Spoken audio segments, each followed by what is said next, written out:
Hey there.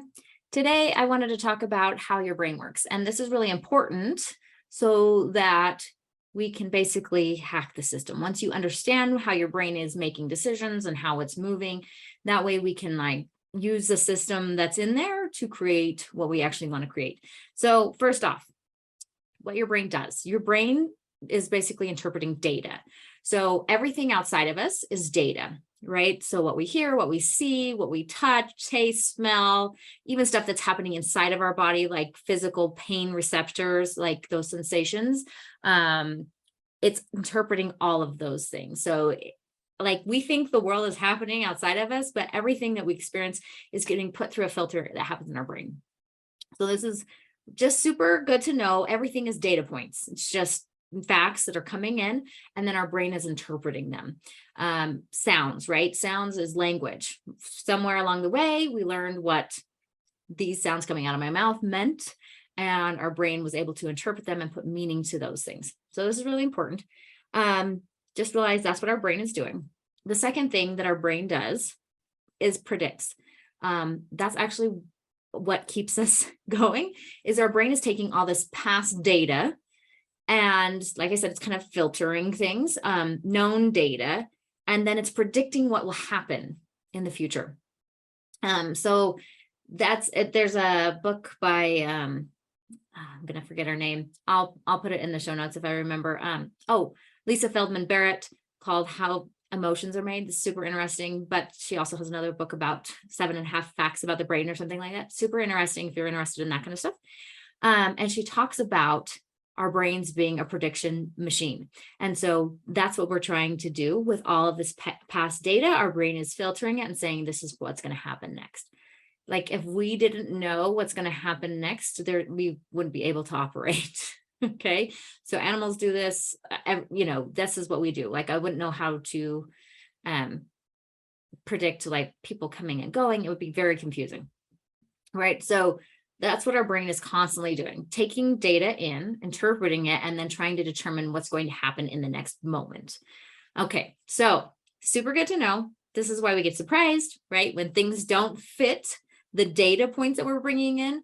That's why we're surprised. We, get scared, whatever. It's because we have a certain set of data points and that we're saying this is how, and our brain's predicting what will happen in the next little bit. And if it doesn't fall into that category or that prediction, then we're surprised. It's super interesting, right? So the main purpose of your brain, though, is to keep you alive. That's what your brain is working at every day, all day. It's trying to predict the future so that we can stay alive. Okay, so how does it do this? It's called the motivational triad, okay? And there's 3 things, triad meaning 3 things that your brain is doing, right, in order to predict what's going to happen.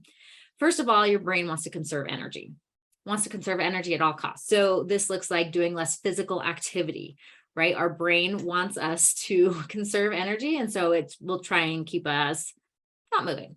But it also does this in other ways, like thinking the same thoughts over and over, creating habits, storing information so that we don't really have to recall it, right? Like how to tie a shoe, how to open a door, how to get to work. So it's doing all of these things and creating these neural patterns in our brain that it can reuse over and over again. And that will conserve energy. Like forming new neural pathways actually takes energy. So our brain tries to avoid that. It doesn't want to create new pathways. So reuse the same neural pathways. So that's why sometimes we take the same route to work every day. And then one day there's construction and we know that there's going to be construction, but we still take that same route because our brain is like, oh yeah. And then we get there and we're like, oh yeah, I have to go the other way. We might do that 2 or 3 times before we remember that there's construction there. So just showing like your brain wants to keep taking the same pathways. In fact, there's some really interesting studies on how many thoughts we think, depending on what you consider a thought or whatever, we on average are reusing thoughts about like 80 to 90%. So like 80% of the thoughts you thought today are the same 80% that you thought yesterday. Super interesting stuff. If you want to look into that. The other thing is, so we have motivational triad. The first one is conserve energy. The second one is seek pleasure. Pleasure meaning anything that releases dopamine, serotonin, oxytocin, right? Those are all chemical hormones in our brain, not just our brain, in our whole body. Our gut produces those things as well. But those things are basically our brain's way of saying, this is good, keep doing this, right? This means you are thriving. This means that there's good things. The problem with that is our brain doesn't quite understand where the limit is, right? So it just is like more is better. And sometimes that can be a problem. So we just really have to start looking at those things, but realize your brain, that's its job. It's trying to reward itself and seek pleasure. That means we're thriving, we're doing well. And this really served us in previous times when we didn't have access to as much wealth that we do in America right now, or in some other places in the world, right? Where food was scarce, we were constantly searching out food. Now that food is so readily available to us, we tend to overdo it. The same goes for a lot of things, right? It can go for porn, gambling, spending money, all those types of things. We're getting those dopamine hits, and our brain doesn't know, hey, we need to stop, because in the past it wasn't readily available and now it is. And so it hasn't gone on board. We haven't made those adjustments in our genetic DNA and those kinds of things to like say, hey, this is a healthy place to stop. Hasn't found the balance. Okay. Conserve energy, seek pleasure. And the last one of the motivational triad is avoid pain. This is physical and emotional pain. Pain equals death. That is what our brain is thinking, right? So if we are physically feeling pain, and emotional pain is a physical pain, I just want to point out, but if we're physically feeling pain, our body is like, this is not good. This is a dangerous situation and we need to get out of this, right? Because it wants to keep us alive. So just realizing like emotional pain falls into that same thing, and we try to avoid that at all costs. It's really good to know that and notice that where you're trying to avoid that physical pain.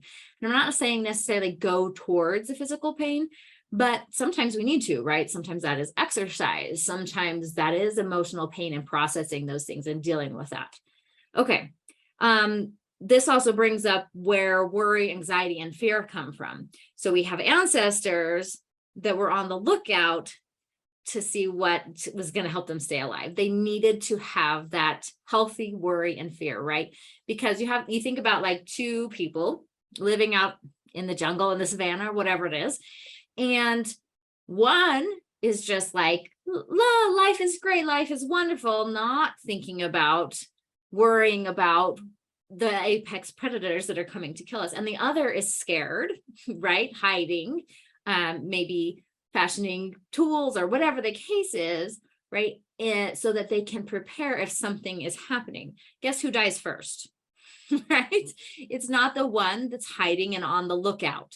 It's the one, it's not, right? That has no fear because they're the first, they're not looking for the tiger that's in the grass, right? So just realizing like that is where our fear and worry and anxiety come from.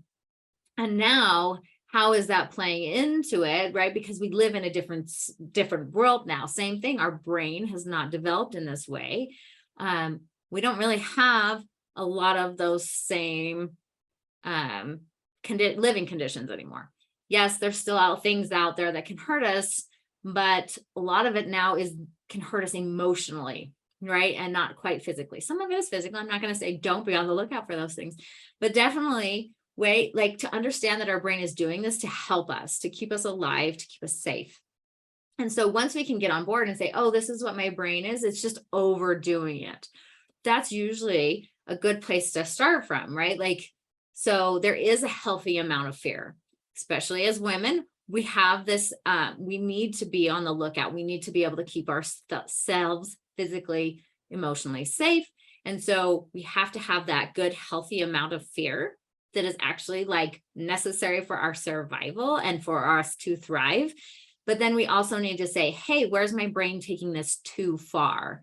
Where is it going overboard and looking at these things that actually I'll be just fine with, or that they're probably not even going to come to fruition or reality. So just looking at those things.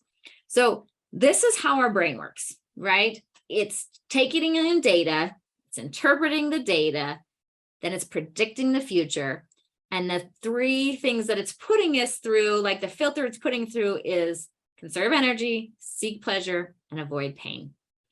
And then we start to look at all of these things that we're doing, these actions that we're taking, and we can start to evaluate, oh, I'm doing this thing because there's a reward at the end, or I'm doing this thing, I'm avoiding this thing because there's a punishment, quote unquote, punishment at the end. There's pain associated with this thing. For example, I coached somebody the other day. They said, they were telling me about a situation they had with a spouse, and they just ended up doing the thing that they didn't want to do because they didn't want to have the conversation. So they were avoiding this conversation that was going to bring out emotional pain, right? And so looking at that, we can say, okay, is this something that it's really going to happen? Am I overthinking this? Is it really going to be that bad? And then we can get in this whole other world, which I can talk about with you probably next time, is how our thoughts are creating our emotions. And so this is really interesting because we've put this stuff through a filter, and now our brain is creating emotions. And how do we have power over that, and how to change those things? So something just really to think about. Be onto your brain.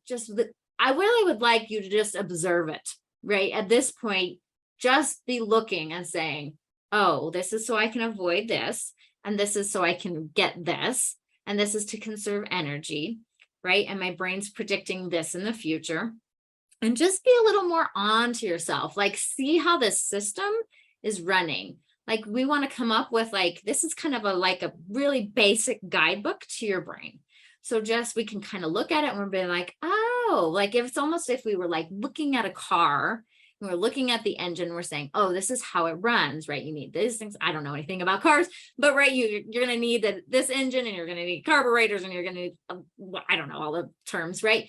And that's how a car runs. And we can start to look at it, and we can say, that's how we can say, oh, this is what's going on wrong here. This is what's going on right there.